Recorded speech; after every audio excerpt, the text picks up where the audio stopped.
முருகன் பிறந்த கதைப்பகுதி 1. கைலாய மலையில் சிவபெருமானும் பார்வதி தேவியும் வீற்றிருந்தனர். அந்த நேரத்தில் தேவர்கள் அனைவரும் கவலையுடன் கைலாயத்தை நோக்கி வந்தனர். அசுரர்களின் கொடுமையால் மூவுலகமும் துன்பத்தில் இருந்தது. எங்கு பார்த்தாலும் அச்சமும் அழுகையும் நிறைந்திருந்தது.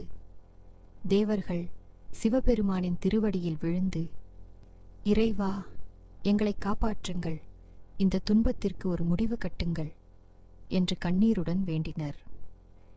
அனைவரின் வேண்டுதலையும் அமைதியாக கேட்ட சிவபெருமான் கண்களை மூடி ஆழ்ந்த தியானத்தில் அமர்ந்தார். கைலாயம் முழுவதும் ஒரு மர்மமான அமைதி நிலவியது.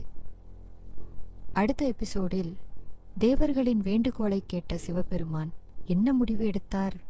அந்த முடிவால் மூவுலகத்தின் விதி எப்படி மாறியது? அதை பற்றி அடுத்த பகுதியில் பார்ப்போம். சப்ஸ்கிரைப் பண்ணி லைக் பண்ணிடுங்க.